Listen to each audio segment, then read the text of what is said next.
Entrepreneurs, we see you. Get affordable business finance with longer repayment terms from Business Partners Limited, the entrepreneur's financier. Money, it makes the world go round, but it also builds a business. Unfortunately, many budding entrepreneurs find themselves in a place where financing is just too hard to come by. The big banks will often look at a startup and just say no, and other financiers want to see profits before they can invest. So, how does a business procure assets, goods, and raw materials to build a profitable empire? Well, it's not easy, and many doors will be knocked on before the right one swings open with the right resources.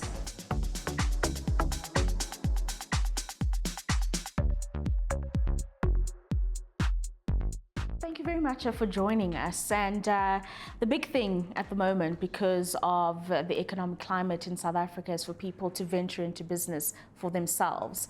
And a huge component of that is the financing. So with that financing, whenever an entrepreneur or business is looking for it, would you say that it is the traditional route that they should be going in, or they should be actively seeking venture capital? Different funders in this ecosystem have different funding mandates, they have different industry preferences, they fund at different stages of a business.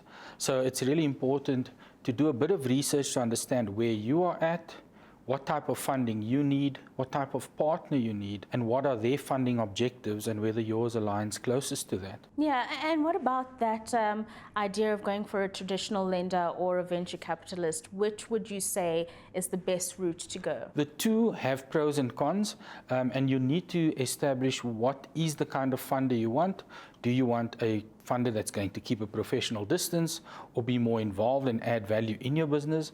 Entrepreneurs generally tend to want to control things themselves and don't like too much constraints on them, because that's their very nature, to explore opportunities and grow. So it really does depend, but I would argue that venture capitalists are better suited to highly scalable businesses earlier in the business, and that generally comes with an equity instrument to invest in, with traditional funders, banks, commercial funders, tending to fund more mature businesses where there is a track record, and generally tend to prefer debt over equity. So maybe unpack for us the misconceptions around debt and how it can actually be used to grow a business. Debt in isolation is neither good or bad. It's about how you utilize it in your business. Too much debt can be harmful to your business, but at the right balance between debt and equity, it could actually be very good for your business in terms of growing it and also increasing the return on your own investment in the business.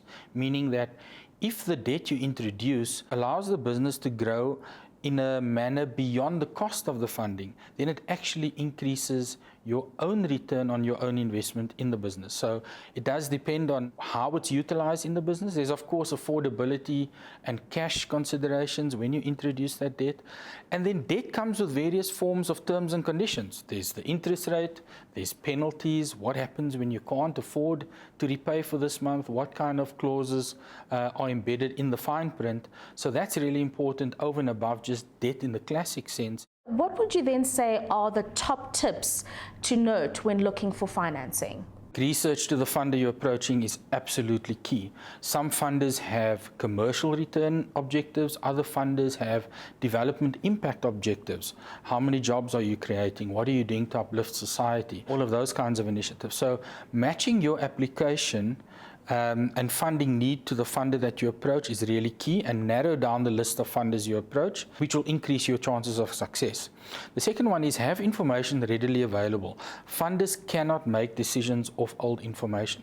Financial statements, management accounts, all the licenses, registration, all of those things must be in place and readily available. And secondly, make sure all your compliance issues are also up to date. Your tax clearances, your CIPC registrations, and so on.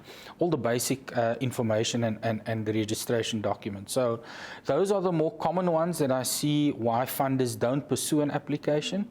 And then lastly, make an impression. SMEs are all about the people. Entrepreneurs are all about the people. Make a good impression. Don't be overly arrogant, but be confident and passionate about the industry you're in, the business you're involved in, and why this expansion makes such great sense.